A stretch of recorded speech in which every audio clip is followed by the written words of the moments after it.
partir del versículo 4. Anoche leímos hasta el versículo 3.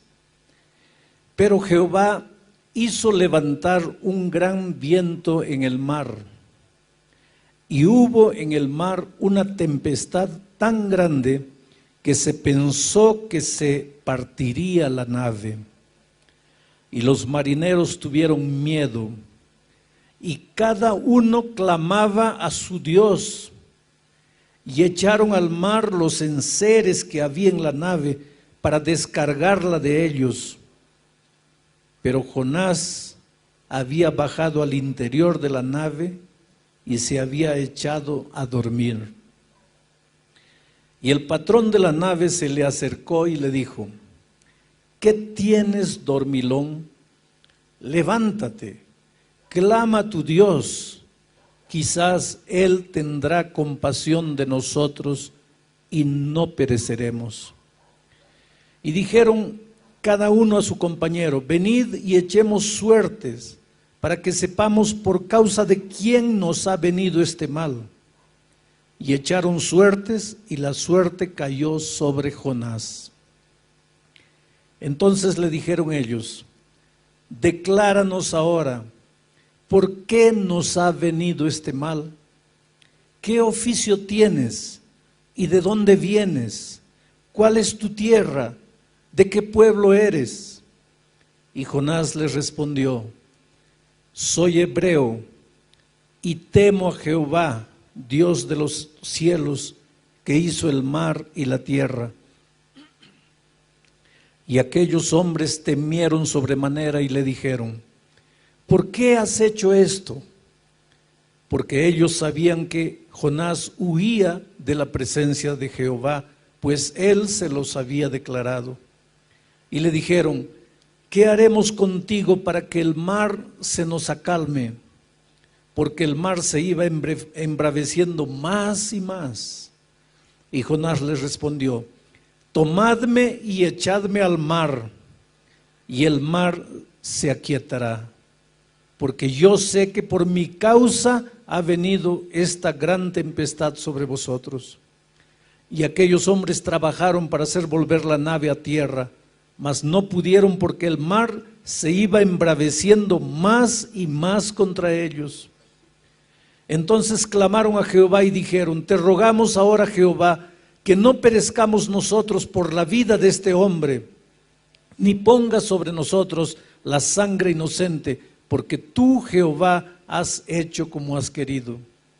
Y tomaron a Jonás y lo echaron al mar, y el mar se aquietó de su furor. Y temieron aquellos hombres a Jehová con gran temor, y ofrecieron sacrificio a Jehová e hicieron votos. Pero Jehová tenía preparado un gran pez que tragase a Jonás, y estuvo Jonás en el vientre del pez 3 días y 3 noches. Vuelvo a leer el versículo 4. Pero Jehová hizo levantar un gran viento en el mar, y hubo en el mar una tempestad tan grande que se pensó que se partiría la nave. Dios tiene un plan maravilloso para todo aquel que un día se encuentra con Jesús. A Abraham, Dios le dijo: sal de tu tierra, de la casa de tus padres, y anda a una tierra que yo te mostraré. Y tú serás una bendición por donde pases. El plan de Dios para sus hijos es que sus hijos sean una bendición por donde pasen. Pero Jonás, en lugar de ser una bendición en el barco, estaba siendo una maldición. ¡Qué tragedia! Un hombre llamado para ser bendición se había vuelto en una maldición. Por donde tú vas, ¿eres una bendición? Como padre, ¿eres una bendición? Como esposo, como esposa, como hijo, ¿eres una bendición? Como empleado eres una bendición. Como patrón eres una bendición. Es interesante. Yo tengo un hijo abogado. Él se casó hace unos 5 años atrás.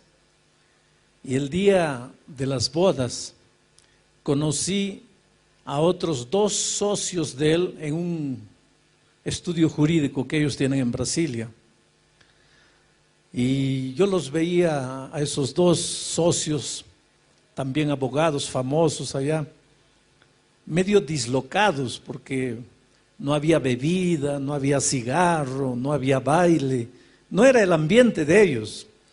Y dejé todo y me fui a la mesa de ellos para hacer sala, ¿no? Para conversar un poco, para que ellos no se sintiesen fuera del ambiente. Y es impresionante lo que ellos me dijeron. Yo les dije, mire, yo les agradezco a ustedes por el apoyo que ustedes le dan a mi hijo. Y uno de ellos me dijo, mire, nosotros no le damos ningún apoyo. Él es un buen profesional, pero una cosa, nosotros 2 tenemos una gratitud profunda por él, porque él tiene algo que nosotros no tenemos. Él tiene fe, él cree. Y cuando a veces nosotros tenemos un caso casi perdido, cuando parece que ya no vamos a lograr nada, lo primero que hacemos es entrar a la sala de él, no para pedirle ideas con relación al trabajo, sino para pedirle que él haga una oración por nosotros, porque hay momentos en que solo Dios puede resolver algunos problemas. Bueno, eso es lo que Dios quiere para ti, que por donde tú vayas seas una bendición. Tú eres la luz, dijo Dios. Vosotros sois la luz del mundo, dijo Jesús. ¿Ya escuchaste hablar de la leyenda del rayito de luz? El rayito de luz quería conocer a las tinieblas y un día fue a la mamá y le dijo, mamita, quiero conocer a las tinieblas, ¿dónde puedo encontrar a la oscuridad? La mamá le dijo, mira, anda a ese cuarto, allí está la oscuridad, puertas cerradas, ventanas cerradas, métete por alguna rendijita, allí vas a encontrar a la oscuridad. Y el rayito de luz se fue, entró y volvió frustrado. Mamita, entré, pero no había ninguna oscuridad. Entonces la madre le dijo, mira, ándate al centro de la tierra, allá al fondo de la tierra, ahí está la oscuridad. Y el rayito de luz se fue allá y volvió triste. Mamita, tampoco encontré la oscuridad. Y la mamá lo mandaba para aquí, lo mandaba para allá y el rayito de luz volvía y le decía, mamá, no encuentro a la oscuridad. Y la mamá le dijo, mira hijito, nunca vas a encontrar a la oscuridad, porque por donde tú vayas, todo va a quedar iluminado, porque tú eres un rayo de luz. Oh querido, tú eres un rayo de luz. Tú naciste para ser una bendición. Mucha gente se queja y dice así, esta vida es un infierno, esta vida es injusta, nadie me ama, nadie me quiere, nadie me acepta, todo el mundo me trata mal. Pero yo quiero darte una noticia que no sé si te va a gustar. No es que todo el mundo te trata mal, no es que nadie te quiere, es que este mundo, esta vida es como un espejo. Si tú vas al espejo y le sonríes, el espejo te sonríe. Si tú vas al espejo con rabia en el rostro, el espejo te va a devolver la misma imagen. Si tú lloras delante del espejo, el espejo te va a devolver la imagen de alguien llorando. El problema es que tú andas con el rostro fruncido, andas quejándote de la vida, miras a las personas y nadie te gusta, vives criticando, mirando los defectos de las personas, pero quieres que te acepten. Quieres que todos se traten bien. Querido, trata bien a las personas. Ama a las personas. Acéptalas como son. Tú no vas a cambiar la personalidad de los seres humanos. Pero ese es muy hablador, acéptalo así hablador. Ese es muy callado, acéptalo callado. Ese es muy triste, acéptalo triste. Ese es muy nostálgico, acéptalo nostálgico. Porque cuando tú aceptes a las personas como son, las personas te van a aceptar a ti como tú eres. El problema es que nosotros queremos que las personas sean de la manera que nosotros queremos que sean. Pero si las personas cobran eso también de nosotros, ¿a dónde vamos? Jonás había nacido para ser una bendición, pero estaba haciendo una maldición. Y no estaba haciendo una maldición solo para la gente que estaba en el barco, estaba haciendo una maldición para sí mismo. Al escaparse de Dios, Jonás había perdido 4 cosas maravillosas. Y cada vez que tú no quieres compromiso con Dios, cada vez que tú corres de Dios, cada vez que tú te limitas a acompañar a Dios de lejos, pero no te acercas, no te comprometes, no te relacionas. Ahora mira, en los tiempos de Cristo, multitudes seguían a Jesucristo. ¿Cuántos comieron del pan en el milagro de la multiplicación de los panes y peces? Por lo menos unas 15,000 personas. Cuando crucificaron a Jesucristo, ¿dónde estaban esas 15,000 personas que comieron el pan que Jesús multiplicó? Es que eran personas que seguían a Jesús así de lejos, sin compromiso. Está distribuyendo pan, llego cerca.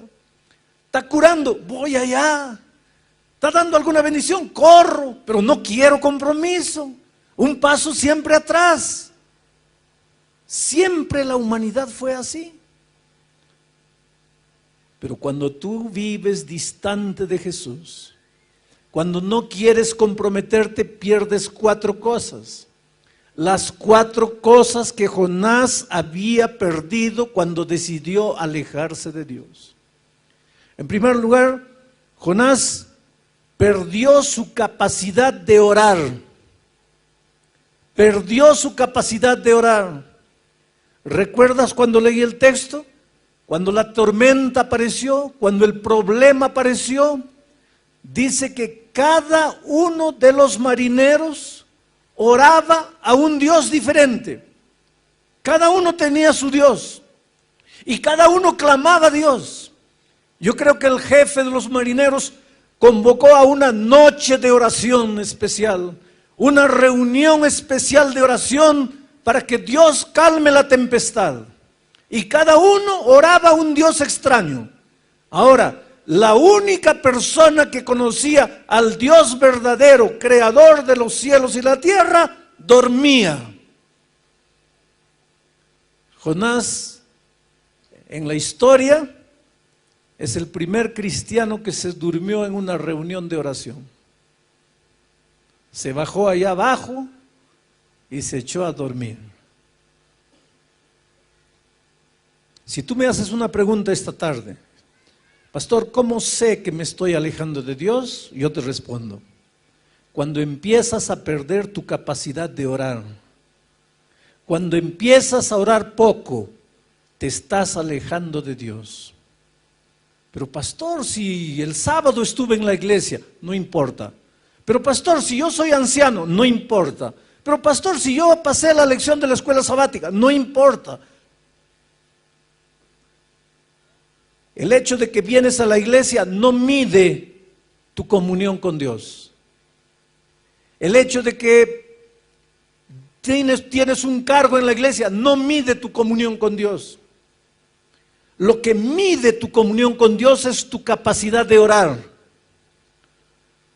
Y la primera evidencia de que te estás alejando de Dios es que te da menos y menos ganas de orar. Y cuando tú no oras puedes estar en la iglesia, pero estás solo en la vida. Y cuando la tormenta viene, ¿qué haces? ¿A dónde vas? Cuando están demitiendo de la empresa a todos los empleados y tu nombre está en la lista, ¿qué haces? Cuando tu hogar se está destruyendo, ¿qué haces? Cuando estás adeudado o endeudado hasta el cuello, ¿qué haces? Porque si tú no estás orando, estás lejos de Dios. La única manera de saber que estás con Dios es si todos los días estás pasando tiempo en oración, abriendo tu corazón y dependiendo de Dios. Pero Jonás había perdido su capacidad de orar. Como consecuencia de haber perdido la capacidad de orar, Jonás empezó a perder la sensibilidad espiritual. Jonás dormía. Y cuando tú estás durmiendo, estás víctima de tus enemigos, a merced de tus enemigos. Cuando estás durmiendo, hasta un niño te puede matar. ¿Por qué? Porque durmiendo no puedes defenderte. Al alejarse de Dios, Jonás estaba perdiendo la sensibilidad espiritual. Mira, todos los marineros en el barco se daban cuenta que había un problema. Jonás no. Jonás dormía. Los marineros en el barco agarraban las cosas y arrojaban al mar para que el barco no tuviese mucho peso, a fin de que continuase flotando. Los marineros se esforzaban, los marineros luchaban, los marineros miraban al cielo, pensaban, ¿qué está pasando? Ahora el único que tenía conciencia de lo que pasaba, dormía. Había perdido la sensibilidad espiritual. ¿Sabes que lidiar con cosas espirituales es una bendición, pero puede transformarse en una maldición? Porque podemos familiarizarnos tanto con las cosas espirituales que pasan a ser rutinarias. Dejan de ser especiales, dejan de ser sagradas, tórnanse comunes, tórnanse simples. Pierdes la sensibilidad espiritual. Hay tanta violencia en el mundo, hay tanto secuestro, explosionan las torres, hay guerra, hay terremoto, hay tsunami. ¿Cuándo escuchaste hablar de tsunami? A no ser de estos últimos años. 10 años atrás, ¿sabías lo que era tsunami? Hoy día, ¿alguien no sabe lo que es tsunami? Todo el mundo. Quiere decir, algo está sucediendo en nuestro mundo. Algo está pasando. Y hay mucha gente que no conoce a Dios, que no conoce la palabra de Dios, pero se pregunta, ¿qué está pasando? Y muchos que están en la iglesia duermen. No se dan cuenta. Están perdiendo la sensibilidad espiritual. Al perder su capacidad de orar, Jonás pierde su sensibilidad espiritual. Y al perder la sensibilidad espiritual, Jonás pierde su capacidad de oír la voz de Dios. Se endurece, se adormece y duerme. Y querido, ay de ti y de mí si un día perdemos la capacidad de escuchar la voz de Dios. ¿Cómo Dios habla a tu corazón? A través de la conciencia, que saca sus conclusiones de la palabra de Dios.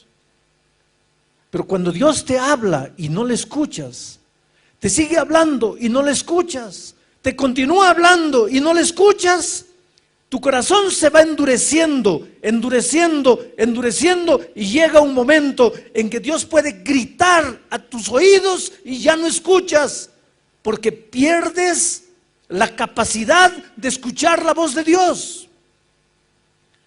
¿Hace cuántos años Dios te llama? ¿Hace cuántos años Dios toca tu corazón para que le entregues definitivamente la vida a Cristo? Estaré predicando esta noche para alguien que ya tuvo momentos felices en la iglesia de Dios. Y por esas cosas de la vida hoy día estás lejos de Dios, lejos de la iglesia. ¿Cuántas veces Dios te ha llamado? ¿Cuántas veces Dios ha tocado tu corazón? ¿Cuántas veces en medio de la noche el Espíritu te ha incomodado? ¿Cuántas noches de insomnio has tenido? Porque la voz de Dios te atormenta. Pero si tú no le haces caso, y no le haces caso, y no le haces caso, llega un momento en que tu corazón se endurece y pierdes la capacidad de escuchar la voz de Dios. Ahora veamos cómo las personas tratan de resolver el problema que había aparecido aquella noche. Estaban en medio de una noche oscura y un mar embravecido. Cada uno clama a su Dios. Y después de clamar a Dios, todos los que estaban en el barco tratan de resolver el problema. En primer lugar, ellos raciocinan y llegan a la siguiente conclusión: este problema debe haber aparecido porque entre nosotros debe haber un culpable. Y entonces ellos echan suerte. Ustedes saben que los marineros juegan cartas, juegan dados, juegan dominó. Los marineros pasan el tiempo con ese tipo de juegos de azar. Y los marineros aquella noche trataron de descubrir quién era el culpable, utilizando las herramientas que tenían en sus manos, utilizando las cosas que ellos conocían. Echaron mano del juego de azar. No es que la Biblia apruebe el juego de azar. Lo que la Biblia está mostrando es que cuando el ser humano está en problemas, trata de resolver sus problemas con lo que tiene en la mano. Ni que para eso tenga que entrar en la tradición humana que no tiene base científica ninguna. Ponte a pensar en nuestros días. La humanidad inconscientemente sabe que este barco está en peligro. La humanidad inconscientemente sabe que la embarcación llamada tierra está corriendo peligro. Y cada uno trata de resolver el problema. Unos piensan que esta tierra se va a destruir por causa del desequilibrio ecológico. Entonces vamos a concentrar todas las fuerzas en mantener el equilibrio ecológico. Y nunca en la historia se vio tantos movimientos defendiendo el equilibrio ecológico. Y claro que tiene razón de ser, pero la solución para el planeta no está ahí. Hay mucha violencia, hay mucho robo, hay mucha deshonestidad. Entonces, ¿qué debemos hacer? Vamos a construir prisiones para que todos los ladrones vayan allá. Ahora, querido, si todos los ladrones tuviésemos que ir a la prisión, no quedaría nadie afuera, porque el problema no está afuera, el problema está en el corazón humano. Hay un filósofo que dice que si tú no robaste todavía es porque no tuviste la oportunidad. Y yo te voy a confesar una cosa, porque quiero que entiendas que soy un ser humano tan humano cuanto tú. Un día en los Estados Unidos entregué un billete de $100, un billete de $10 para una compra que hice de $2, $3. Y la chica debería tener algún problema ese día, seguro que peleó con el esposo o algún hijo estaba enfermo. Evidentemente su cuerpo estaba allí, pero su cabeza no estaba, porque me recibió el billete de $10 y me dio el vuelto de $100. ¿Qué es lo que debería haber hecho yo inmediatamente? ¿Qué debería haber hecho? Devolver. Y devolví. Pero pensé 2 segundos antes de devolver. Y después me asusté. ¿Por qué tuve que pensar? ¿Por qué tuve que pensar? ¿Por qué no devolví en el acto? Como algo natural. Porque la honestidad no es natural. No es natural de nuestra naturaleza pecaminosa. Entonces, querido, el problema no está con la justicia humana, no está con la prisión, el problema está con el corazón humano. Pero cada ser humano trata de resolver el problema. El matrimonio está hundido. Vamos a intentar esto, vamos a intentar aquello, vamos por este camino. A veces entra en el terreno de la depravación, queriendo salvar el matrimonio. El problema no está allí. El ser humano, mira, hay gente que no sale de casa sin mirar el horóscopo para ver si este es mi día de suerte o no, si hoy día me va bien, me va mal. Ponte a pensar un poquito, ¿qué tiene que ver el astro que está allá millones de años luz con tu vida aquí? Oh, querido, piensa un poco. Porque me tropecé porque mi horóscopo decía que me iba a tropezar. ¿Qué tiene que ver ese astro con el hecho que no miraste la piedra que estaba delante de tu camino? Pero el ser humano, cuando está en problemas, trata de correr de un lado para otro para resolver el problema. Y es lo que los marineros hicieron aquella noche. Lo que estaba en las manos eran las cartas y comenzaron a echar suerte. Y te digo una cosa, cuando los seres humanos son sinceros, y aunque no estén en el camino correcto, porque no conocen otra verdad, Dios puede manifestarse a ellos. Y fue lo que sucedió aquella noche, porque la suerte cayó a Jonás. Y ahora los marineros fueron a Jonás y le preguntaron: ¿qué hiciste? ¿Por qué nos trajiste esta maldición? Ahora miren la actitud de Jonás. Jonás pensaba que la solución para los problemas estaba en las manos del propio ser humano. Jonás llegó a la siguiente conclusión: yo pequé, yo traje este problema, yo traje esta maldición, entonces yo voy a pagar por lo que hice. Arrójenme al mar, y cuando yo me muera, ustedes se van a quedar en paz. Jonás era un profeta de Dios. Jonás conocía el tema de la gracia redentora. Hay muchos cristianos sinceros que piensan que en el Antiguo Testamento la enseñanza es salvación por las obras y que en el Nuevo Testamento la enseñanza es salvación por la gracia. Pero si tú lees la Biblia desde el Génesis hasta el Apocalipsis, vas a ver que la única enseñanza bíblica es la salvación por la gracia. Por las obras nadie se salva, por la ley nadie se salva, por guardar mandamientos nadie se salva. Desde el jardín del Edén, cuando un cordero fue sacrificado para preparar vestidos para cubrir la desnudez del hombre, Dios estaba diciendo que la salvación es únicamente por la gracia de Jesucristo, porque ese cordero simbolizaba al Cordero de Dios que tiraría el pecado del mundo. Cuando Israel todos los días ofrecía sacrificio y un corderito era sacrificado, el mensaje era: la salvación es únicamente por la gracia. Por lo tanto, Jonás conocía el tema de la salvación por la gracia, pero él no creía. Él tenía una manera de pensar: el que la hace, la paga. Yo la hice, entonces merezco morir. Y es verdad, queridos. La Biblia dice: por cuanto todos pecaron, están destituidos de la gloria de Dios.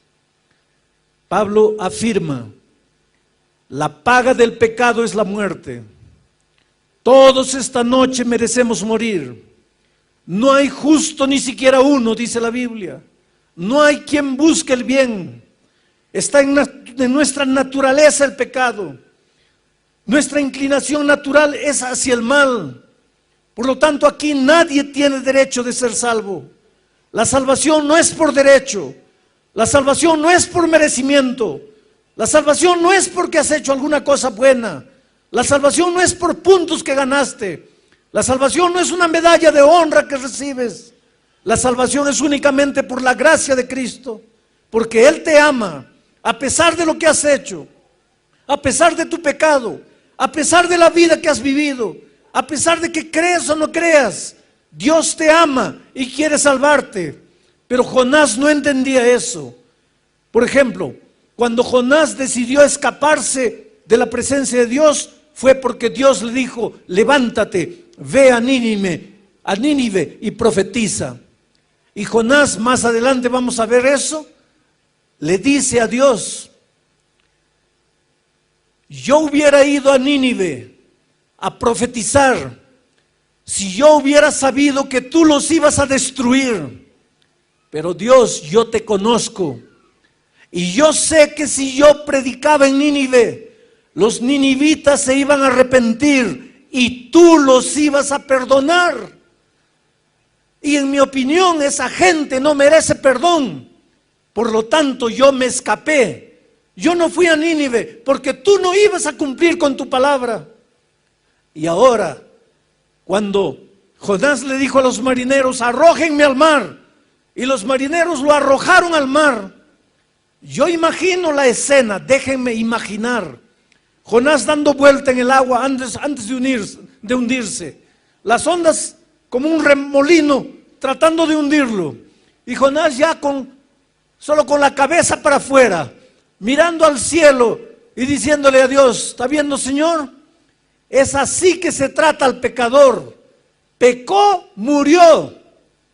Pero los ninivitas pecaron y yo sé que tú los ibas a perdonar. Entonces yo te estoy dando una clase de teología. Yo te estoy dando una lección de salvación. Es así que se trata al pecador. Oh, querido, es realmente así que se trata al pecador. Pero no es así que Dios trata al pecador. Porque si Dios te tratase como tú mereces, ¿dónde estarías tú? Si Dios me tratase a mí como yo merezco, ¿dónde estaría yo? Los marineros clamaron a Dios antes de arrojar a Jonás y le dijeron: Señor, no queremos morir por causa de la vida de un inocente. ¿Inocente?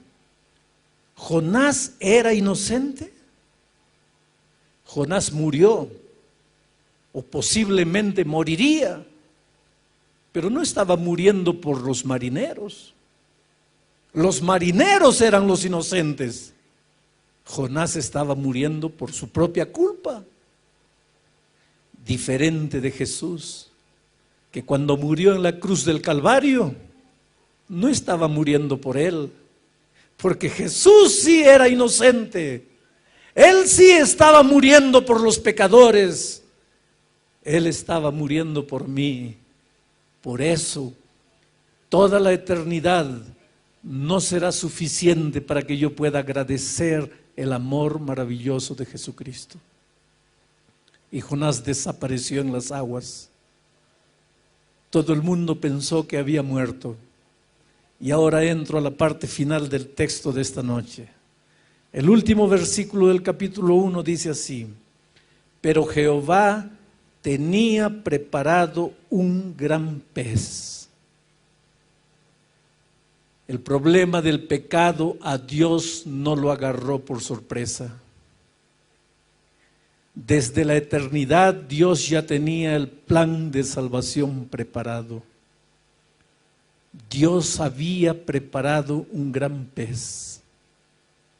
Ese pez recibiría a Jonás, lo sacaría de las profundidades del mar, lo llevaría a la playa y lo dejaría salvo allí.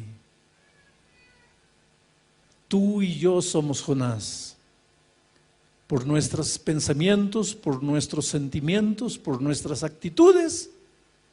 Nosotros merecemos el fondo del mar, el fondo del pecado, el fondo de la muerte. Pero así como Dios tenía preparado un gran pez para salvar a Jonás, en el maravilloso plan de salvación, Dios tenía preparado una cruz, y en esa cruz murió Jesucristo. Esta noche Estaba en el camarín y hay una señora llamada Verónica que todas las noches cuando llego me recibe en el camarín con todo cariño, tiene un agua caliente, trata de hacer mi estada en el camarín lo más confortable. Esta noche le pregunté, ¿quién eres tú? Y ella me dijo, pastor, hace muchos años, 9 años atrás, cuando mi hijo mayor tenía apenas 6 años, 7 años, mi esposo se fue con otra mujer. Nunca más lo vi, me dejó con 3 hijos, sola para criar 3 hijos. Y un día tuve ganas de morir. Quise quitarme la vida. Estaba en el fondo del pozo. Estaba destruida. La vida no tenía sentido. Y Dios me extendió la mano y me sacó del fondo del pozo. Y hoy día mis hijos ya empiezan a crecer. Mi hijo mayor ya tiene 16 años. Y yo estoy aquí, amando a Jesús con todo mi corazón, tratando de servir a Dios y de hacer lo mejor para Él. No importa quién eres tú ni cómo tú vives. No importa el drama que vives. No importa si por errores personales hoy día te sientes en el fondo del mar, desempleado, sueños destruidos, matrimonio destruido, sin hijos, sin padre. Yo te digo, Dios tiene preparado un plan de salvación para ti. Dios te extiende la mano, pero Él no puede hacer nada por ti si tú no quieres.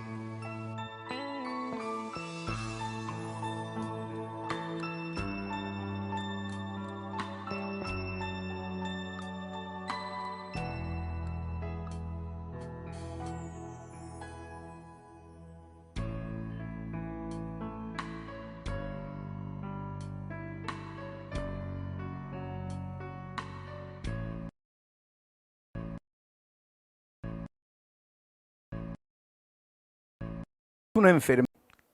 Romanos capítulo 1, versículo 16. Les invito a abrir sus Biblias si las tienen ahí. Y si no las tienen, ya vi que están regalando Biblias. Anótate ahí, recibe tu Biblia, porque es el manual de la felicidad. ¿Cómo vas a ser feliz si no conoces la palabra de Dios? Te voy a hablar un poquito del manual. Tú sabes que todo tiene un manual. Cuando compras una máquina fotográfica, un celular, una licuadora, lo que sea, viene con un librito. Se llama manual de instrucciones. ¿Y qué haces tú? Abres la caja y ¿qué es lo que haces? Yo te voy a decir lo que yo hago. Abro la caja, agarro el librito y lo echo a un lado. Y entonces comienzo a manosear el aparato. Manosea por aquí, manosea por allá, hasta que de repente funciona. ¿Ah? Tú te acuerdas del manual solo cuando. ¿Te acuerdas del manual cuando ya manoseaste todo y nada funciona? Ahí te acuerdas del manual. Y a veces cuando abres el manual ya malograste el aparato. Pues la vida es así. Mira, tú no eres aparato electrónico. Tú eres gente, ser humano, maravilloso. Tú tienes sentimientos, tú tienes pensamientos. Tú te alegras, tú lloras, tú ríes, tú eres gente. Pero tú crees que Dios te creó y te largó en el mundo y te dijo así, bueno, ya te creé, ahora trata de ser feliz a tu manera. No, Él te creó, te trajo al mundo y te dio un manual. Y te dijo, mira, aquí está. Pero tú ni miras al manual. Tú solito tratas de vivir. Y pues ahí vienen los problemas, porque te metes en confusiones. ¿Por qué? Si miraras al manual, te evitarías muchos líos en la vida. Pues esta noche vamos a mirar todas las noches al manual. Esta noche, Romanos capítulo 1, versículo 16. Dice así. Porque no me avergüenzo del evangelio, porque es poder de Dios para salvación a todo aquel que cree, al judío primeramente y también al griego. Y yo diría esta noche, y también al español, y también al ruso, y también al italiano, y también al sudamericano, y también al rico, y también al pobre, y también al culto, y también al inculto. El evangelio es poder de Dios para todo ser humano.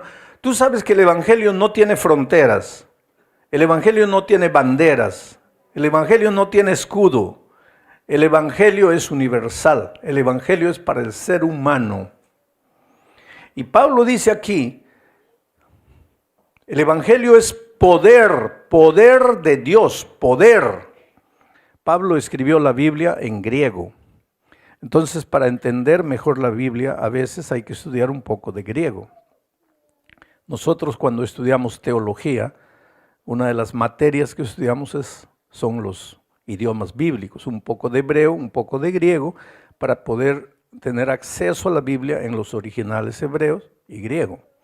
Esta palabra que Pablo usa cuando dice el evangelio es poder, viene del griego dynamus. Y del griego dynamus, que quiere decir poder en griego, mañana ya le puedes decir a un amigo, hablo griego. Y te pregunta, ¿y qué hablas? Dynamus. ¿Y qué es dynamus? Poder, en griego, dynamus, poder. Pero de esa palabra dynamus viene una palabra nuestra en español, que es la palabra dinamita. Dinamita, viene de dynamus. Lo que Dios te está diciendo esta noche es, hijo, el evangelio es dinamita. ¿Y para qué sirve la dinamita?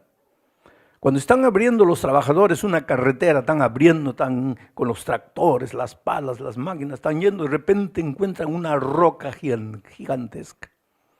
Y estaban abriendo la carretera y llega un momento que ya no pueden avanzar, ya la roca ya no les permite. Entonces, ¿qué es lo que hacen? Agarran la dinamita, perfuran la roca con taladros, entierran la dinamita, prenden la mecha y salen corriendo.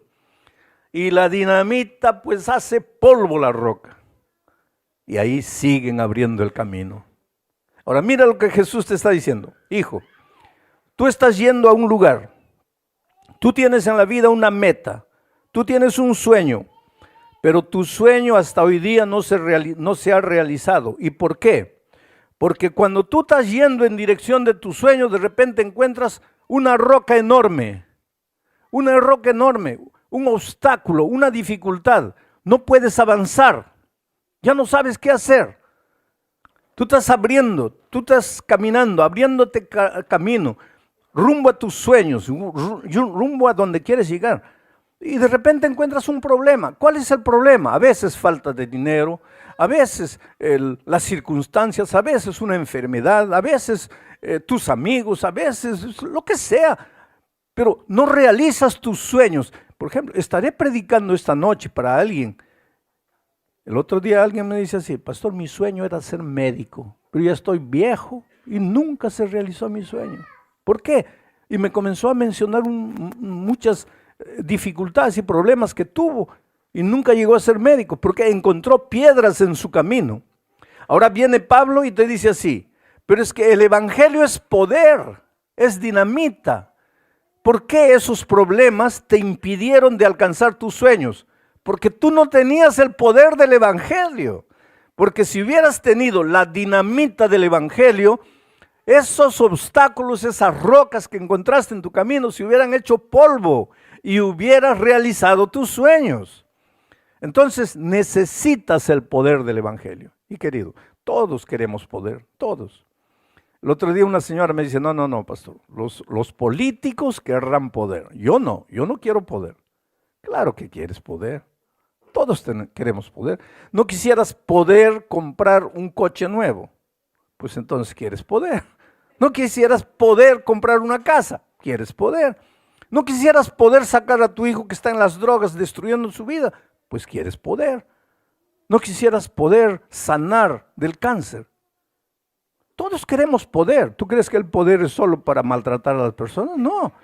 Todos queremos poder en algún área de la vida. Ahora viene Pablo y te dice, el evangelio es poder, poder. Y te digo una cosa en el nombre de Dios, y voy a levantar la palabra de Dios para decirte que esto no te lo digo yo no te estoy diciendo el evangelio es poder. La Sagrada Escritura te dice así, el evangelio es poder, poder.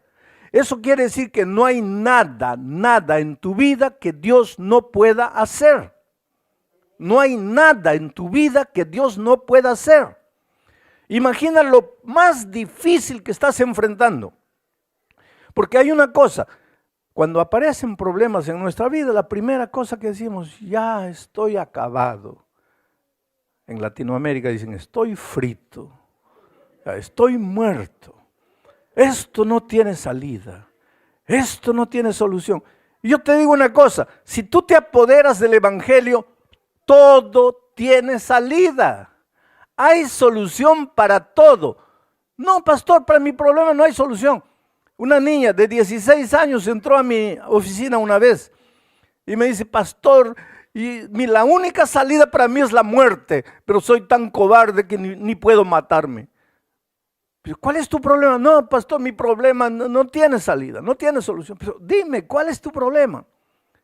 Que soy hija única, tengo 16 años y estoy embarazada y soltera. ¿Y qué le digo a mis padres? Si le digo a mis padres, ellos me matan y después se matan. No, mi problema no tiene salida, solo la muerte es la salida. Le digo, pero hija, tú no eres la primera chica que se queda embarazada. No es lo ideal, pero hay solución. No, para mí no hay solución. ¿Pero por qué no? Porque yo estoy embarazada de un hombre casado. Bueno, pues se te complica un poco más, pero hay solución. No, para mí no hay. ¿Pero por qué no hay? Es que ese hombre casado es el mejor amigo de mi papá. Hoy día, pues yo te estoy contando una cosa de 20 años atrás. Hoy día está ahí el muchacho, 20 años, bonito, lindo, el nieto preferido del abuelo. Pero cuando la niña vino a hablar conmigo, no hay solución. La muerte es la única solución. Es que, querido, ese es el asunto. Cuando tú no conoces el poder del evangelio, tu problema te parece que no tiene salida. Tú miras para aquí, miras para allá, no hay, estoy perdido, estoy acabado.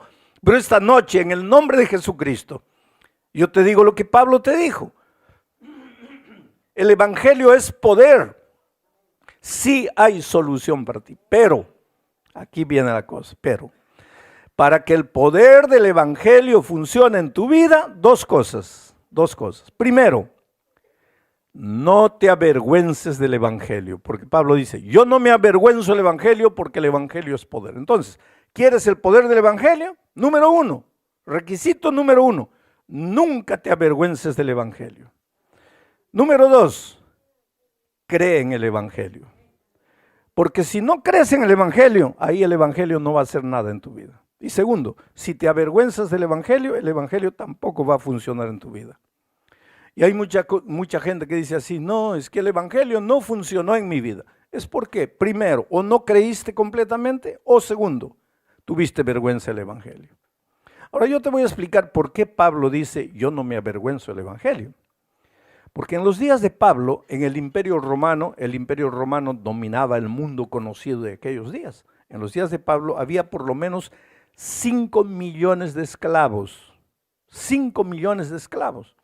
Porque los países vivían mucho en guerra y un país vencedor dominaba a los otros, los hacía esclavos. 5 millones de esclavos.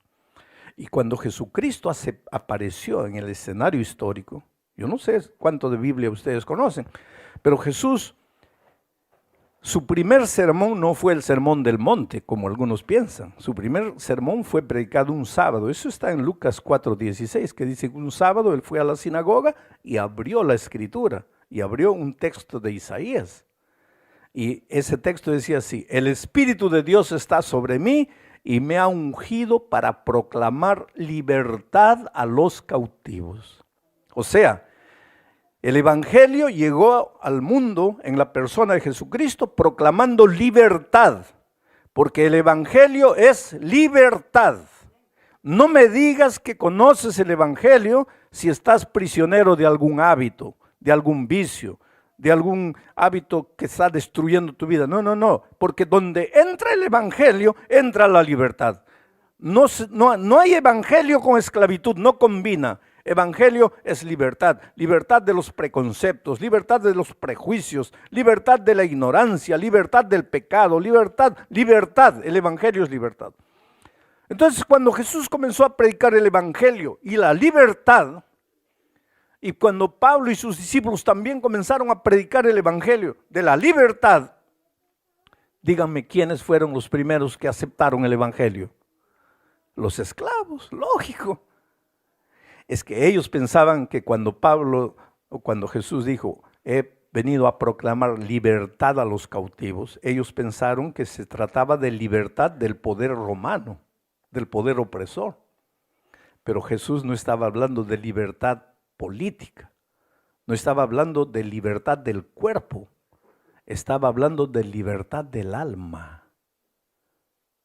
Estaba hablando, por eso dice, el texto dice así, no me avergüenzo el Evangelio porque es poder de Dios para todo aquel que cree, al judío primeramente y también al griego.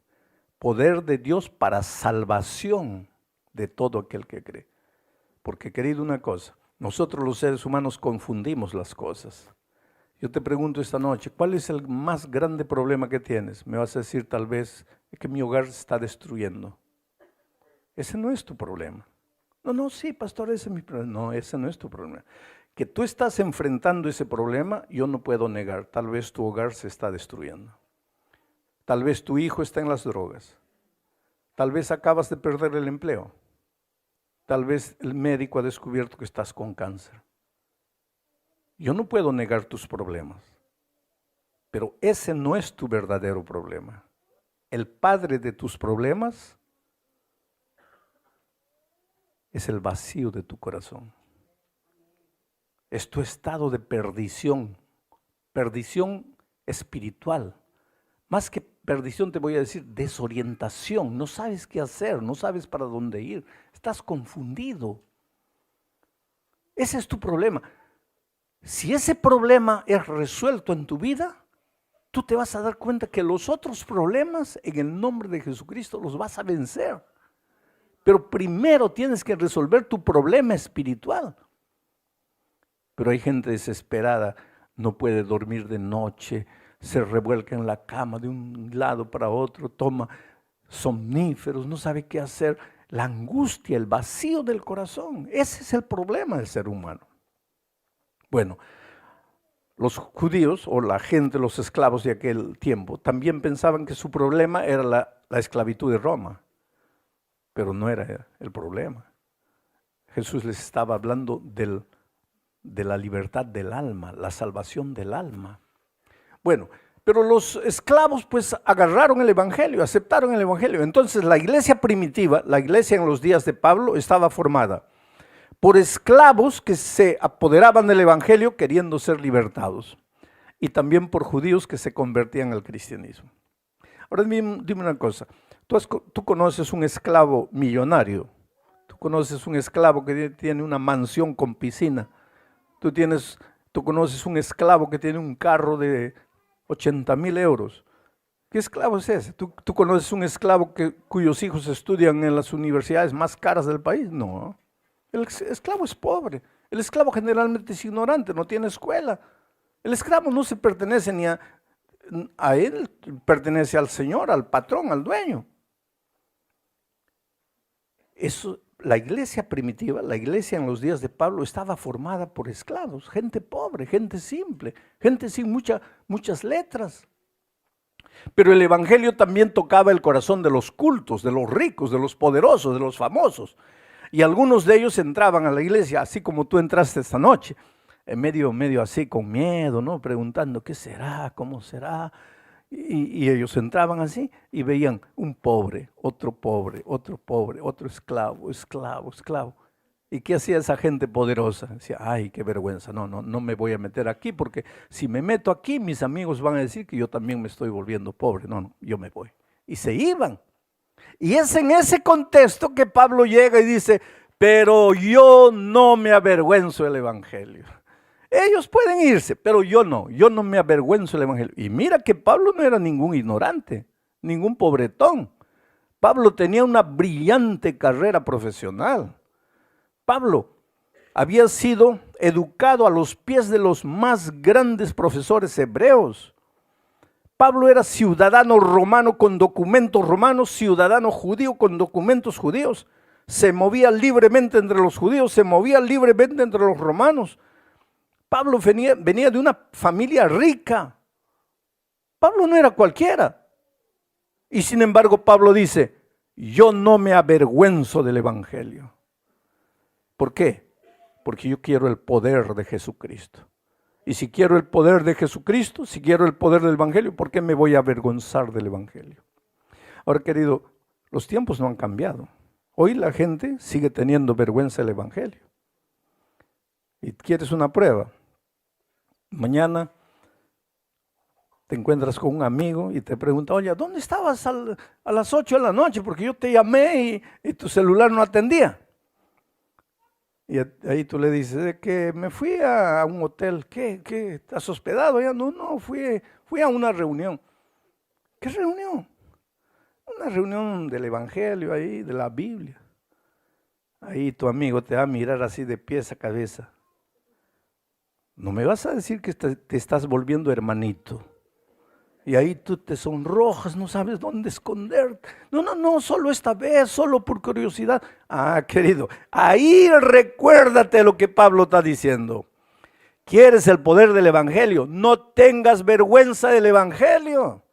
No tengas vergüenza de decir que estás estudiando la Biblia. No tengas vergüenza de decir que amas a Jesucristo. No tengas vergüenza de decir que has abierto tu corazón al Señor Jesús. Hay que tener vergüenza de las cosas malas de la vida, no de seguir a Jesús. Ahora, que la gente que te va a querer ridicularizar con toda seguridad. En todos los tiempos ha sido así. La gente se va a reír de ti, claro que sí. Pero, ¿no quieres el poder del evangelio? Pues no tengas vergüenza del evangelio. Segundo, ¿quieres el poder del evangelio? Tienes que creer en el evangelio. Pero aquí vivimos un problema. Porque nosotros los seres humanos le creemos a todo el mundo, menos a Dios. Le creemos a todo el mundo menos a Dios. ¿Y quieres un ejemplo? Yo recibí el otro día una carta. Decía así, usted acaba de ganar una herencia de 230 millones de euros.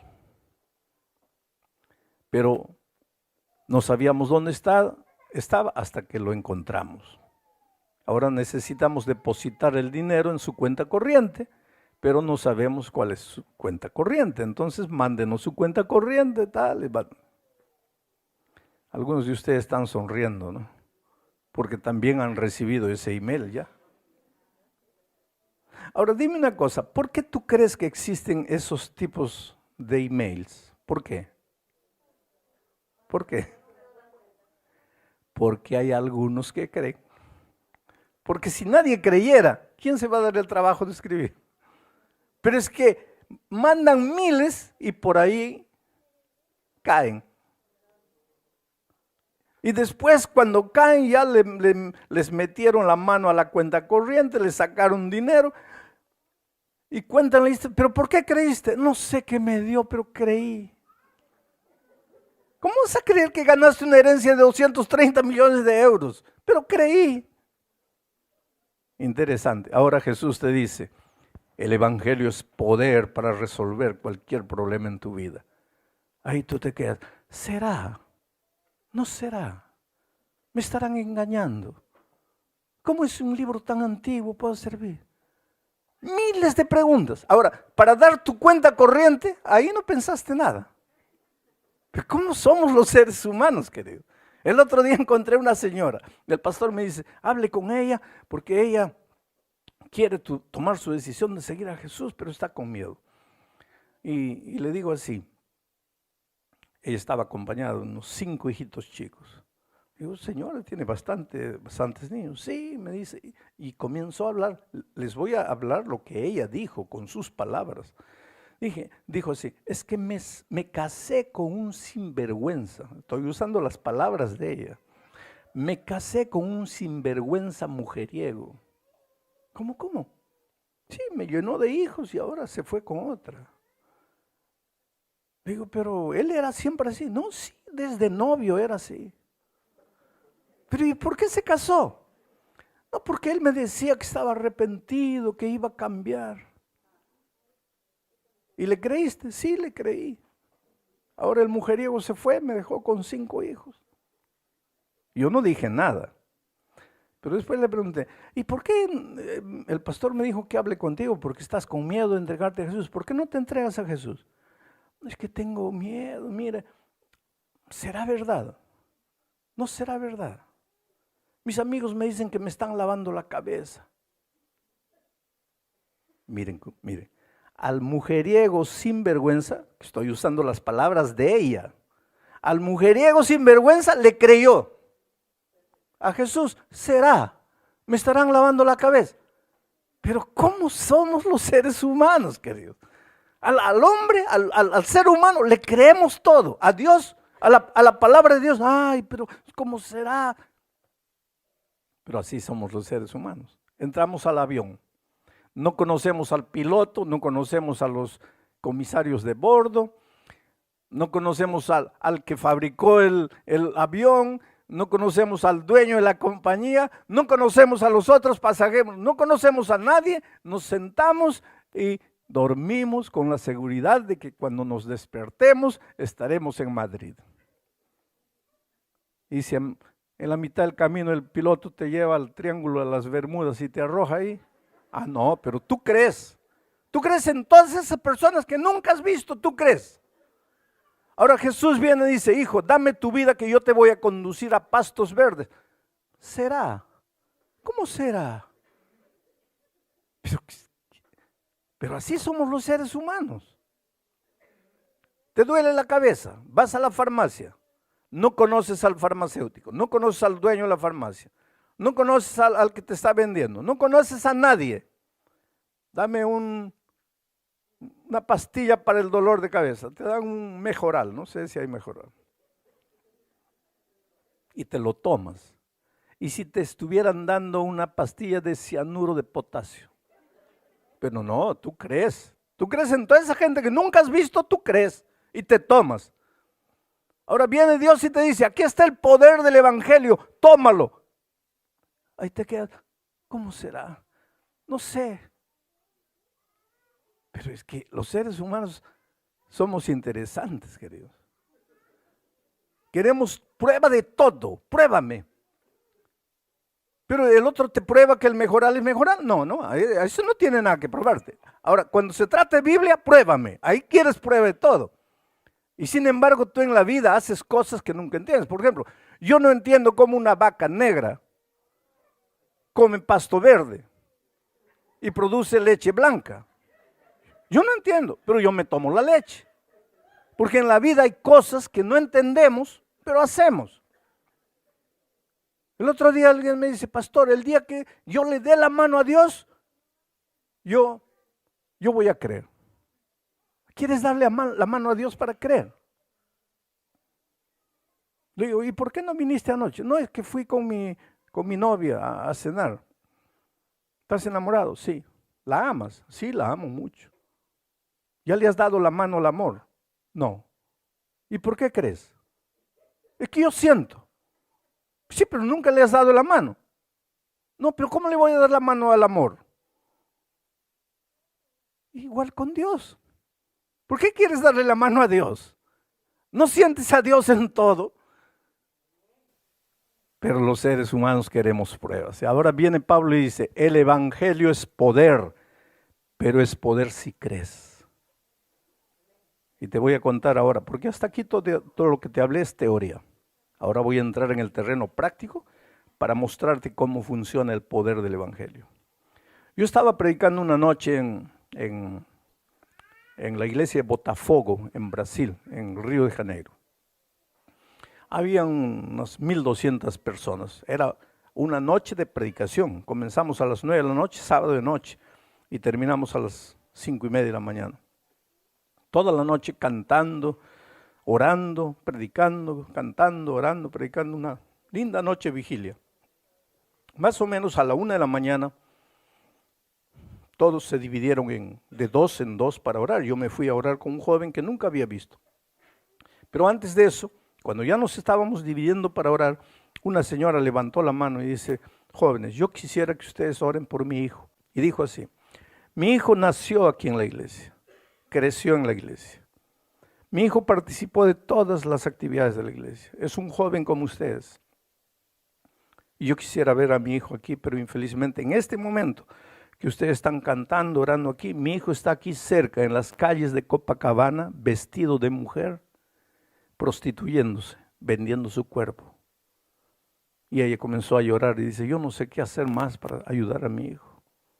Él nació, creció en la iglesia. Por favor, ayúdenme, oren a Dios, que traiga a mi hijo de vuelta. Y ahí nos dividimos de dos en dos para orar. Y yo me fui a orar con un muchacho que nunca había visto. Yo hice primero la oración y después él hizo. Pero cuando él oró, cuando él comenzó a orar, me asustó con su oración, porque yo nunca había visto orar así a nadie. Y él dijo así: oh Señor, tú viste a esa mamá triste porque su hijo que nació aquí en la iglesia ahora está vestido de mujer prostituyéndose en la calle. Señor, tú conoces todo. ¿Tú sabes lo que esa mamá está sufriendo? Yo te voy a suplicar un favor, Dios mío. Trae a ese muchacho de vuelta. Pero no te estoy diciendo tráelo la próxima semana, el próximo mes. No. Tráelo a ese muchacho ahora, en este momento. Y yo en mi corazón, oyendo la oración del muchacho, pensé: pero qué atrevido este muchacho, ¿cómo le va a decir a Dios así? Y él, como si hubiera oído mis pensamientos, siguió orando diciendo: Señor, tal vez tú piensas que yo soy muy atrevido, pero no, yo creo en tu promesa. Yo creo en tu promesa. Yo creo en el poder del evangelio. El evangelio no es poder, pues si es poder, tráelo ahora. Muestra tu poder, tráelo en este momento. Y yo temblaba escuchando la oración, pero él oraba con tanto fervor, ¿sabes? Y entonces él dijo así: ahora tú me vas a decir que yo te diga que se haga tu voluntad. Señor, ¿en qué parte de la Biblia dice que tu voluntad es que ese muchacho vestido de mujer se esté prostituyendo? ¿En qué parte de la Biblia dice eso? Pues entonces tu voluntad es que ese muchacho vuelva, y vuelva ahora. Señor, tráelo ahora. Oye, terminó la oración, yo lo miré a ese muchacho y pensé: pero qué oración de fe de ese joven. Pero nadie apareció. Seguimos cantando, 3 de la mañana, 4, 5 de la mañana, 5:30 ya nos levantamos para cantar el último himno. Y cuando nos levantamos oímos el grito de una mujer, pero así un grito desgarrador. Y era la señora, la mamá que estaba aquí en la primera fila. Y ella tenía los ojos clavados en la puerta. Inmediatamente todos volteamos para la puerta, y ahí en la puerta un hombre vestido de mujer, un travesti. Y vino caminando por el corredor, y la mujer de aquí, la mamá, llorando por el corredor, fue y se abrazaron en la mitad del corredor. Imagínate, toda la iglesia lloraba, no podía. Entonces el muchacho vino aquí y yo lo llamé y le digo: mira, ¿por qué volviste? ¿Por qué viniste hoy? Y mira la historia que él me cuenta. Y ahora vas a ver el poder del evangelio. Dice: pastor, yo estaba ahí parado en las calles de Copacabana. Y de repente sentí que el mundo giraba. Y sentí que yo me iba a desmayar y caí. Y cuando caí yo sentía que la vida se me iba. Y entonces levanté los ojos al cielo y dije: Dios mío, me voy a morir. Pero por favor, Señor, no quiero morirme. Así no, Señor. Yo no puedo morirme. Dame una oportunidad. Por favor, no dejes que me muera así. estaré perdido para siempre. Por favor, dame una oportunidad. Y en ese momento me desmayé. Pero cuando me desperté, la gente de la calle me había levantado. Estaba sentado en un banquito ahí. Me trajeron agua y yo fui reaccionando. Y cuando reaccioné, tomé un taxi y fui para la casa de mi mamá. Entré al dormitorio, la cama estaba vacía. Entré al otro cuarto, a mi hermano, ¿dónde está mamá? Ella me dijo, está en la iglesia de Botafogo orando por ti. Tomé el taxi, vine y acabo de entrar. Y el muchacho que oró conmigo le hizo una pregunta, ¿a qué hora te desmayaste? Y él le dijo, no sé, a la 1 de la mañana tal vez. El momento que el muchacho estaba diciendo, Señor, tráelo ahora.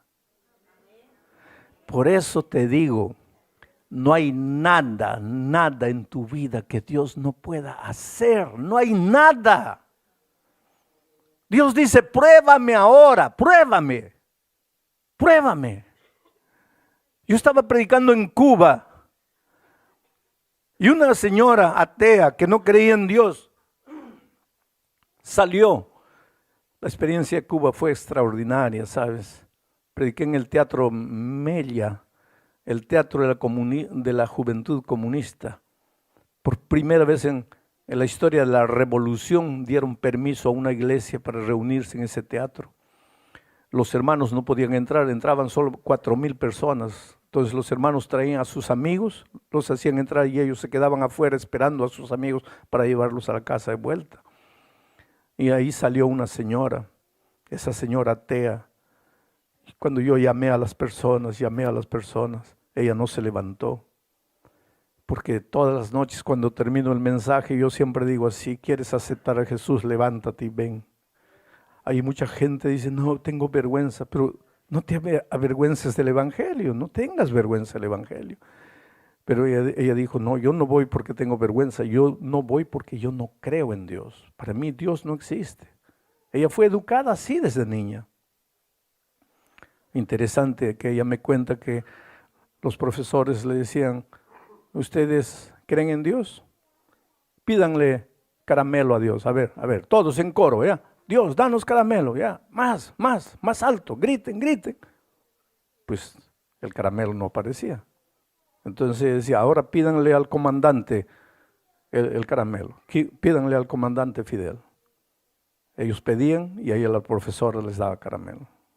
¿Está viendo? ¿Quién existe? ¿Dios o el comandante? Y esos niños crecen así. Para ellos Dios no existe. Y esa noche el Espíritu de Dios tocó su corazón y ella dijo, no, yo no creo. Pero se fue a la casa y mientras se iban, el Espíritu le hablaba en el corazón y ella decía, no, yo no creo. Pero el Espíritu seguía trabajando en su corazón y ella decía, no.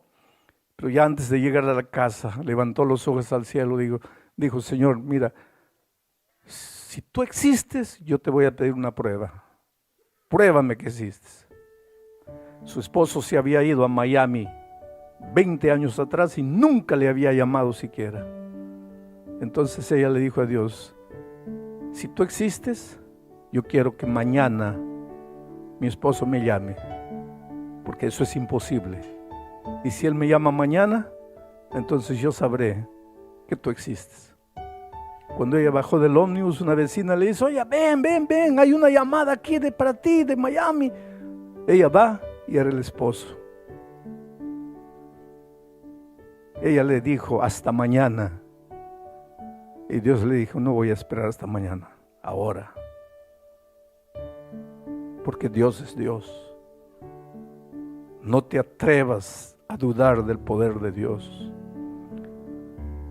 Tú no tienes idea de lo que el Evangelio puede hacer en tu vida, pero tienes que creer, porque si no crees, ahí el Evangelio no funciona. Y segundo, no puedes avergonzarte del Evangelio. Por eso esta noche te voy a hacer una invitación. Esta invitación es para ti que has venido por primera vez a escuchar la palabra de Dios.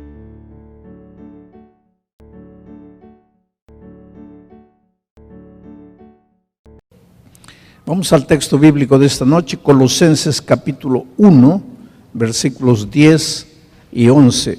Les he pedido que coloquen el texto en el computador. Yo voy a ir leyendo en cuanto colocan todo. Dice así. Bueno, les voy a explicar primero el contexto de esto, porque ustedes, miren, ustedes tienen que entender que la Biblia, en primer lugar, no fue escrita para nosotros. Cuando los escritores bíblicos escribieron, ellos no nos estaban escribiendo a nosotros, ellos estaban escribiendo a la gente de aquellos tiempos. Pero claro que el mensaje nos sirve hoy. Pero para entender el mensaje correctamente, primero hay que entender quién escribió, por qué escribió, a quién escribió, en qué circunstancias escribió. Y eso nos ayuda a entender el mensaje de una manera correcta para nosotros hoy. Entonces, ¿quién escribió la epístola a los Colosenses? El apóstol Pablo. ¿Cuándo escribió? Cuando estaba preso en Roma. Pablo estuvo 2 veces preso. En la primera vez que estuvo preso, escribió 3 cartas en la prisión. La epístola a los Filipenses, la epístola a los Efesios y la epístola a los Colosenses. Él las escribió desde la prisión la primera vez que estuvo preso. Después, ya antes de morir, volvió a estar preso, ambas veces en Roma. Y ya antes de morir, siguió escribiendo, pero escribió esas 2 epístolas a Timoteo, las escribió en su segunda prisión. En la primera escribió la epístola a los Colosenses. Pero para que entiendas, Pablo no fundó la iglesia de Colosas. Colosenses les decían a los que habían nacido, crecido y vivido en la ciudad de Colosas. Así como a los que nacen, crecen y viven en Buenos Aires, les dicen bonaerenses. Así como a los que nacen, crecen y viven en Lima, les dicen los limeños. Así como los que nacen, crecen y viven en México, les dicen mexicanos. Si Pablo hubiera escrito una carta para la iglesia en México, tendríamos la epístola a los mexicanos. Y si Pablo le hubiera escrito 2 cartas a los mexicanos, tendríamos en la Biblia primera a los mexicanos, segunda a los mexicanos. Así como tenemos primera a los corintios, segunda a los corintios. Pero Pablo no fundó la iglesia en Colosas. Quien fundó la iglesia en Colosas fue un hombre llamado Epafrodito. Un nombre interesante, ¿no? Epafrodito. El otro día una señora me dice: pastor, estoy embarazada, voy a dar a luz y quiero ponerle a mi hijito un nombre bíblico. Pues ahí está, Epafrodito. Yo no sé si al niño le va a gustar cuando crezca. Epafrodito. Era tan largo el nombre y tan difícil que le pusieron un short name. Y su short name era Epafras. Epafras.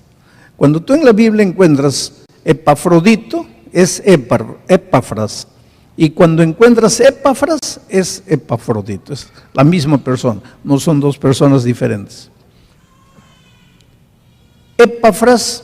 Epafrodito, era el anciano de la iglesia de Colosas. Y un sábado él reunió a la iglesia y dijo: hermanos, mañana estoy viajando a Roma. Voy a visitar a nuestro apóstol San Pablo, que está preso allá. ¿Cuántos quieren mandarles saludos? Ahí los hermanos colosenses todos levantaron la mano. Al día siguiente Pablo se fue a Roma. No era de avión, no había avión en esos tiempos. Los viajes eran hechos por barco. Llevaban semanas, a veces meses. Y Pablo llegó a Roma, fue a la prisión mamertina y habló con, Epafras fue a Roma, y se entrevistó con Pablo. Pablo no sabía que en Colosas había una iglesia. En su agenda estaba visitar Colosas para plantar la iglesia ahí, pero como quedó preso, nunca pudo ir. Entonces, cuando Epafras llegó y le dijo que le traía los saludos de los hermanos de Colosas, lógicamente Pablo preguntó: ¿qué? ¿En Colosas hay iglesia? Sí, yo soy el anciano. ¿Cuándo te vas de vuelta? La próxima semana. Muy bien, entonces yo voy a escribir una carta para los hermanos de Colosas. Y Pablo escribió esa carta, y esa es la carta a los colosenses. Hay una cosa interesante.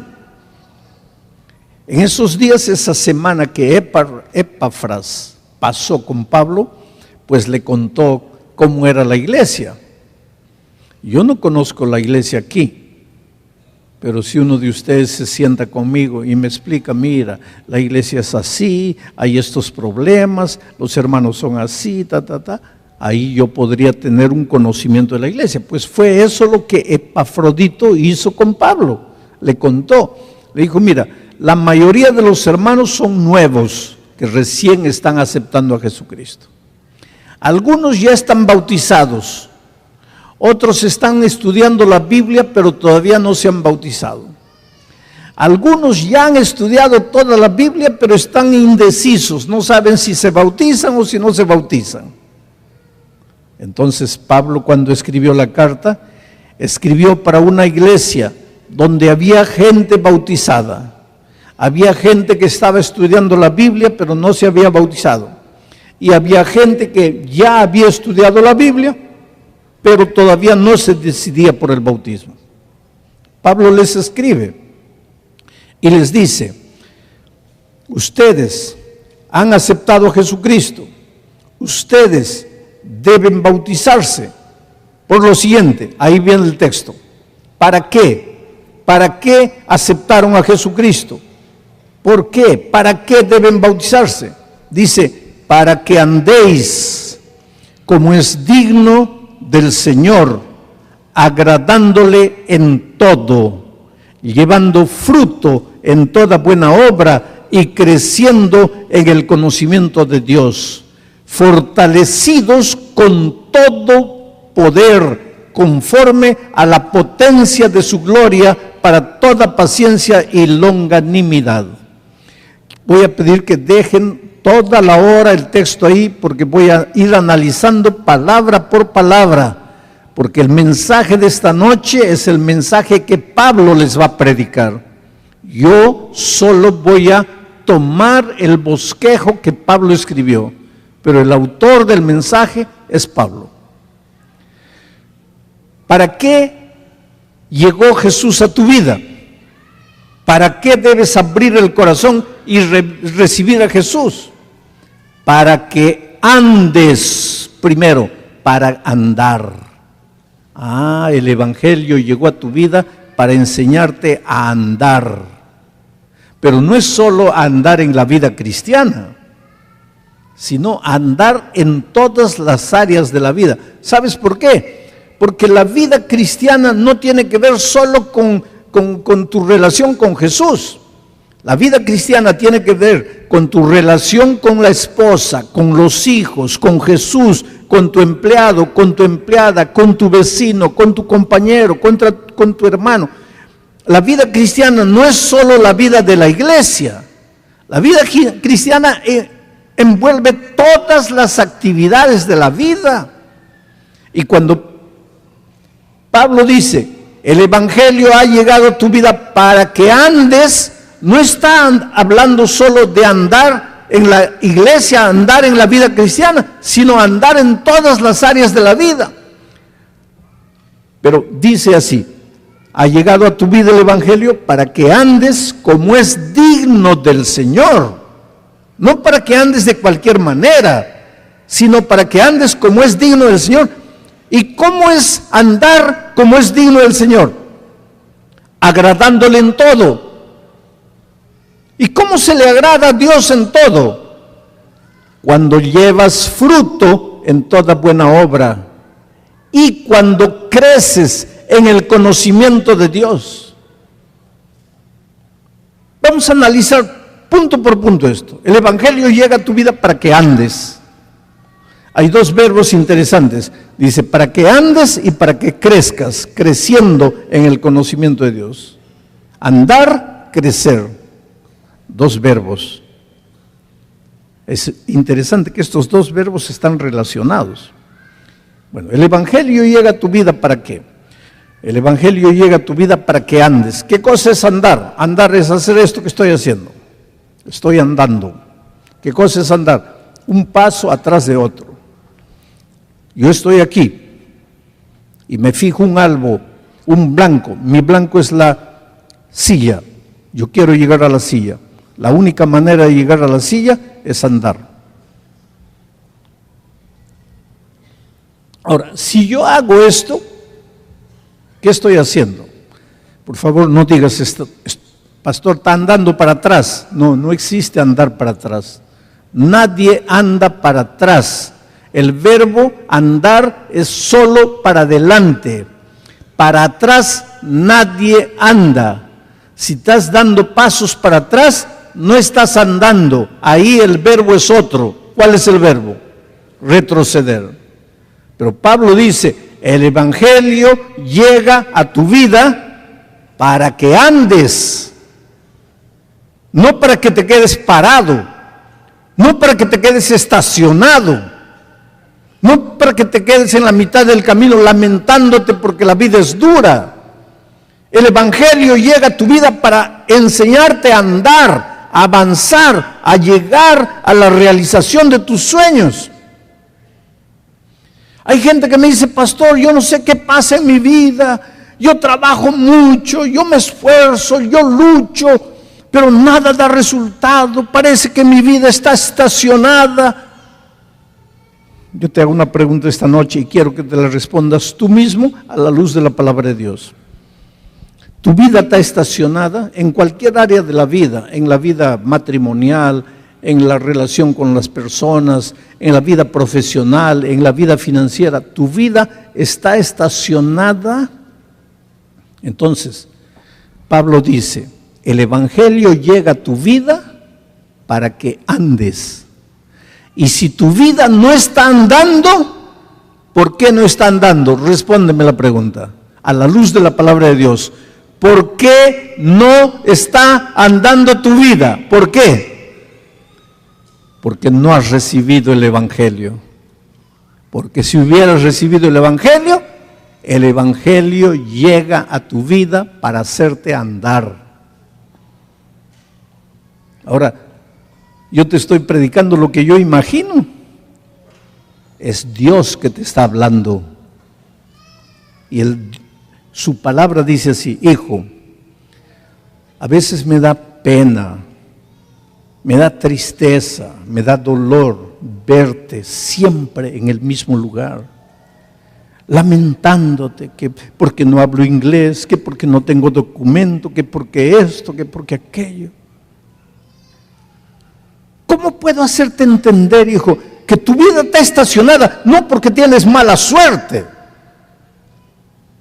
¿Cómo puedo hacerte entender que tu vida está estacionada porque tú todavía no has recibido el Evangelio en tu vida?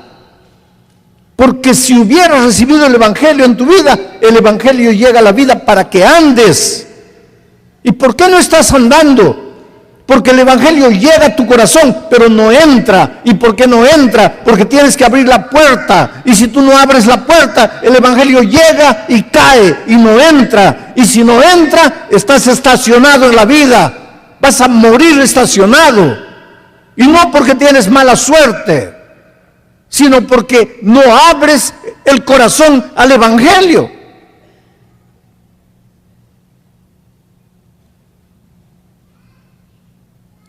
¿Y cómo se anda? Dice, como es digno del Señor. ¿Qué es lo que más le agrada a Dios? Que produzcas fruto en toda buena obra. Una vida estéril no es digna de Dios. porque a Dios le agrada que sus hijos vivan vidas fructíferas, fructíferas. ¿Qué cosas son frutos? Frutos de buenas obras.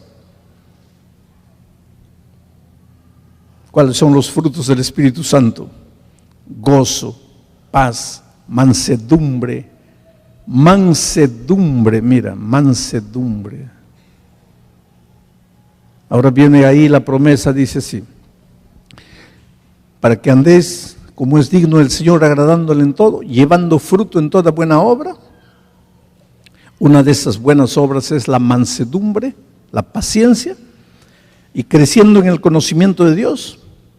Y vas a ser, cuando aceptas a Jesús, cuando abres el corazón al Evangelio, vas a ser fortalecido con todo poder, conforme a la potencia de su gloria. ¿Para qué? ¿Para qué?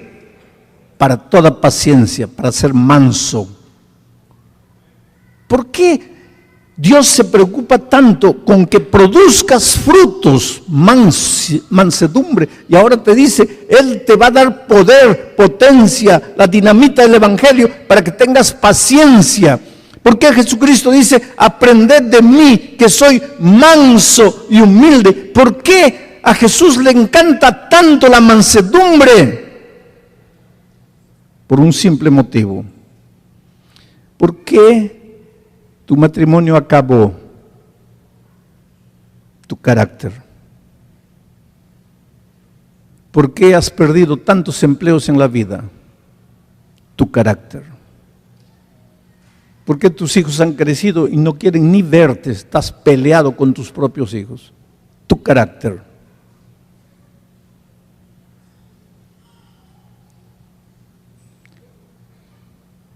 La mayoría de los problemas tienen raíz en el carácter. Mecha corta. Explosionas por cualquier cosa. Maldita la hora que te conocí. Una hora después estás llorando, pidiendo perdón. Ay, hija, no fue eso lo que quise decir, pero ya lo dijiste. Agarrar una navaja y dar un tajo en un segundo. Ahora cierra la herida. Haz parar la sangre. Pero pastor, yo no quería. Yo sé que no querías. Pero esa es la raíz de tu problema en la vida. Y como Jesús quiere trabajar en la raíz del problema, dice, el Evangelio ha llegado a tu vida para que andes, para que produzcas fruto, pero no estás andando, no estás produciendo fruto por causa de tu carácter. Eres explosivo, tienes rabia, no puedes controlar, la ira te domina. Pero cuando el Evangelio llega a tu vida, vas a ser fortalecido con todo poder, conforme a la potencia de la gloria de Dios, para tener paciencia. ¿No es eso lo que quieres en la vida? Ahora es interesante que las personas, ay, me están queriendo convencer para bautizarme y cambiar de religión. ¿Qué tiene que ver esto con religión? Eso tiene que ver con tu vida, con tu felicidad, con tu hogar, con tu matrimonio, con tu profesión, tu trabajo. Por eso te digo, la vida cristiana no es simplemente me salgo de esta iglesia, voy para otra iglesia. Es cambio de vida. Cambio de vida. Y solo Jesús puede hacer eso. Creciendo. Si tú quieres andar, producir frutos, si quieres tener paciencia, tienes que crecer en el conocimiento de Dios. Crecer en el conocimiento de Dios. Porque el primer paso, mira, en este andar, ¿cuál es el sueño? Tu sueño es comprar una casa. Tu sueño es que tus hijos lleguen a ser grandes y todos amando a Dios con todo su corazón, prósperos financieramente. ¿Cuál es tu sueño? Tu sueño es llegar allá, envejecer con salud, con felicidad, con paz en tu corazón. Eso es tu sueño. Muy bien, vas a tener que dar el primer paso. El Evangelio llega a tu vida para enseñarte a dar el primer paso. Primer paso. ¿Cuál es? De acuerdo a eso, ¿cuál es el primer paso? El conocimiento de Dios. Primer paso. Es interesante que las personas quieren crecer, pero no se acuerdan de Dios para nada. Entonces, pues no hay crecimiento. Porque el primer paso, si quieres crecer, es olvídate de cualquier cosa, pero dale el primer lugar a Dios. Y ese concepto bíblico está desde el primer versículo de la Biblia, Génesis 1:1. ¿Qué dice? En el principio Dios creó los cielos y la tierra. En el principio Dios, primero Dios. Después de Dios viene el verbo crear, la acción, sudar, correr, trabajar, pero eso es en segundo lugar. En el principio Dios creó la acción y el resultado, cielos y tierra. ¿Por qué vas a tener los cielos y la tierra? Porque colocaste en el principio a Dios. ¿Sabes cuál es la tragedia de la humanidad en nuestros días? Todos quieren cielos y tierra, pero nadie coloca a Dios en el principio. Has hecho bien esta noche al dejar cualquier actividad en tu casa y venir a escuchar la palabra de Dios, porque el primer paso para realizar tus sueños, el primer paso para crecer, el primer paso para andar es conocer a Dios, y solo lo puedes conocer a la luz de la palabra de Dios. Y cuando Jesús vino a esta tierra en su primer sermón, enseñó el mismo concepto cuando dijo: mas buscad primeramente el reino de Dios, primero Dios, y todo lo demás, ¿qué dice? Será acrecentado. ¿Por qué hasta aquí tu vida ha estado estacionada? ¿Por qué hasta aquí tus sueños nunca se han realizado? Porque has corrido atrás de tus sueños, pero no has colocado a Dios en el primer lugar. Entrégale tu vida a Jesús para que veas lo que va a pasar en tu vida. Ríndete a Él para que veas lo que sucede. Yo he visto gente derrotada en la vida, que ha creído en la palabra de Dios y se ha levantado adelante, se ha ido adelante y le he dicho: Señor, te entrego mi vida. Yo solo estoy perdido, yo solo estoy fracasado, yo no tengo fuerzas. Pero tú puedes hacer por mí lo que yo no puedo. ¿Y qué es lo que hace? Cuando abres el corazón, Jesús viene, entra a tu corazón. A partir de ahí, tu vida va a crecer. A partir de ahí vas a andar. Pero es el Señor Jesús que te va a enseñar eso. Hace muchos años atrás yo estaba predicando en Bolivia, en Santa Cruz de la Sierra. Como todas las noches, al terminar el mensaje dije: ¿cuántos quieren aceptar a Jesucristo? Levántese y vengan aquí adelante. Y un borrachito se levantó, pero estaba borracho, así, ebrio completamente, porque no andaba, sí, andaba todo, de tal manera que toda la gente se reía. Pero él vino aquí, se puso adelante y comenzó a llorar ahí. Y bueno, eso tampoco es raro, porque los borrachos lloran de todo, ¿no? Estaba ahí llorando. Barba grande, cabello largo, se notaba que no se cambiaba de ropa, una inmundicia,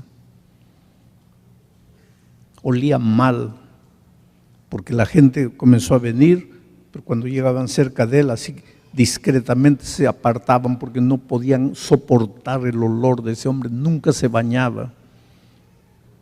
dormía en las calles, no tenía casa, permanentemente borracho, pedía limosna para beber. Un hombre destruido por la vida, acabado por la vida. La siguiente noche prediqué y dije, los que han venido anoche ya no vengan porque anoche ya aceptaron a Jesús. ¿Quién es la primera persona que quisiera venir aceptando a Jesús? Y aparece el borrachito de nuevo, todo tambaleando. Y pues el público comenzó a reír, ¿no? Porque muchos dijeron, ahí está la prueba de que ese pobre no entiende nada. No. Y eso es lo que yo también pensaba, él no entiende, porque un borracho en ese estado, ¿qué va a entender? La tercera noche dije, ¿quién es la primera persona? Y pensé, ¿el borracho va a aparecer? No apareció. La siguiente noche no apareció más. La última noche dije, ¿cuántos quisieran? Porque toda la semana los he invitado a venir aceptando a Jesucristo, pero esta noche quiero invitarlos a bautizarse. ¿Quién es la primera persona en venir? Apareció una persona con una camisa blanca, con un pantalón jeans, con una Biblia en su mano. Llegó aquí y así agachado lloraba. Mucha gente comenzó a venir, pero me impresionaba la manera como él lloraba. Le digo, yo te conozco. Y él levantó la cabeza y dice, sí, pastor. El borracho soy yo.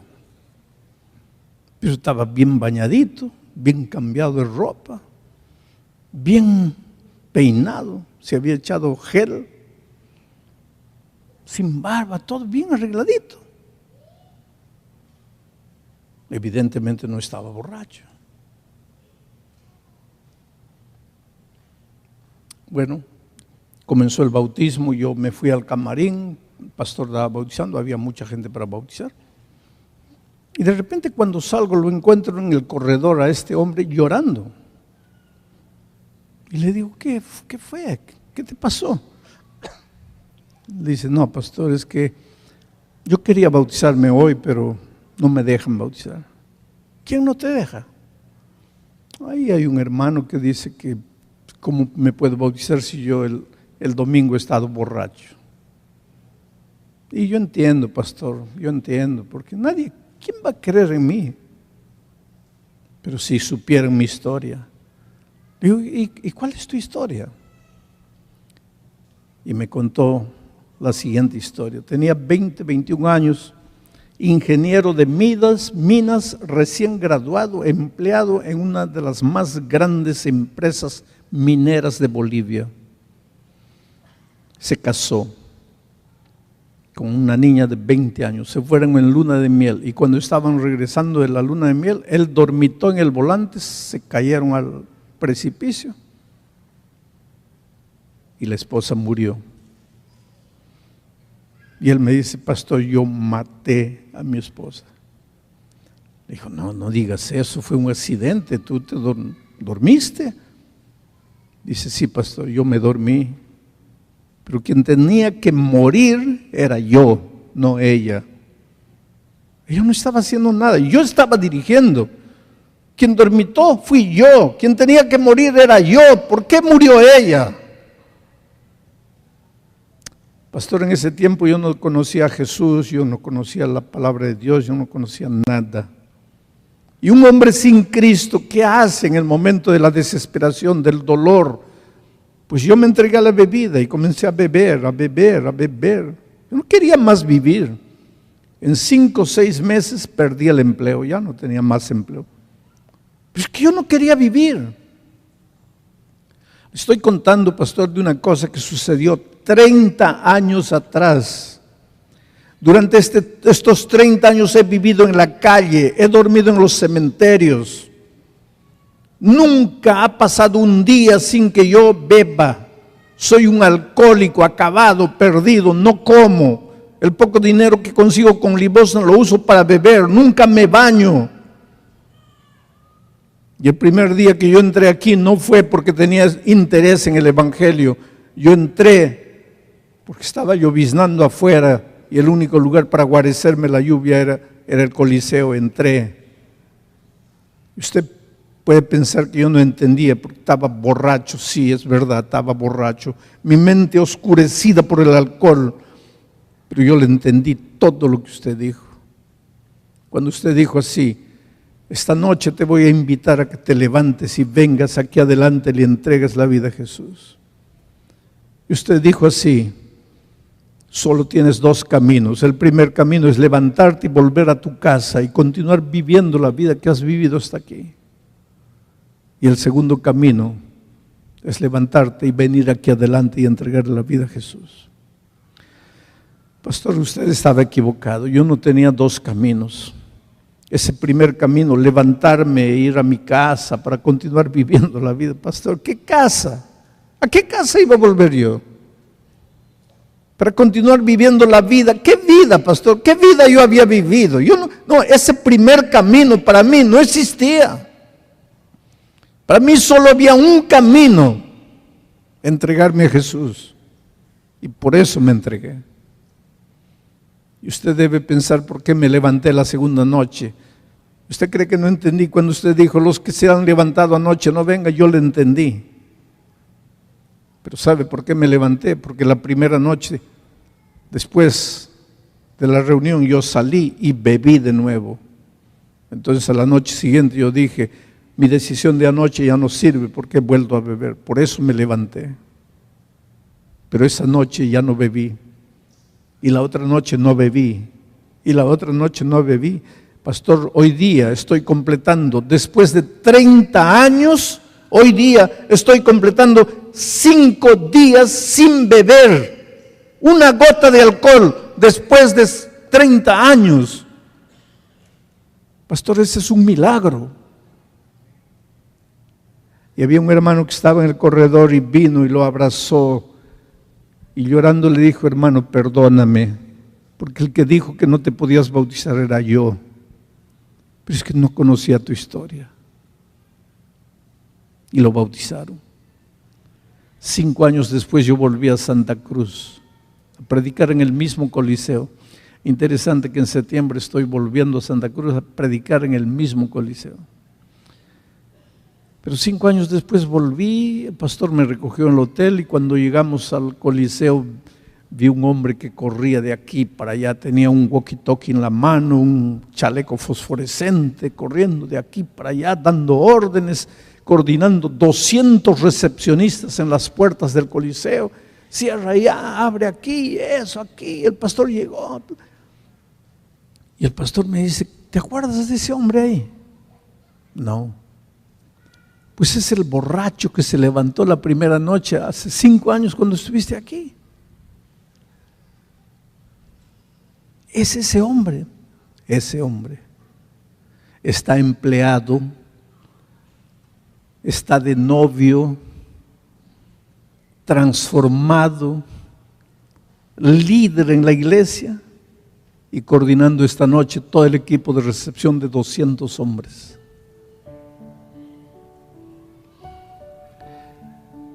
Un día Jesús lo encontró borracho, sucio, no se bañaba, los piojos le caían por los cabellos, sin vida, durmiendo en los cementerios. Él abrió el corazón a Dios. Jesús entró a su vida, dio el primer paso, después el segundo paso. Hoy día es un hombre realizado. Porque así son las cosas en el reino de Dios. Dios te ama. Tú no tienes idea de lo que Dios puede hacer en tu vida, de lo que Dios quiere hacer en tu vida. Pero no te puede obligar a abrir el corazón. Solo tú lo puedes hacer. Por eso esta noche te voy a hacer una invitación. Y esta invitación no es para los miembros de la iglesia bautizados, porque un día ustedes ya se levantaron, ya vinieron adelante. Esta invitación es para ti, que estás estudiando la Biblia, estás conociendo el Evangelio, estás estudiando la palabra de Dios. Esta noche aceptaste la invitación de un amigo, de un vecino, de un familiar, Pero esta noche entendiste que necesitas del Evangelio en tu vida. Necesitas andar, crecer, y quieres abrirle el corazón a Jesús.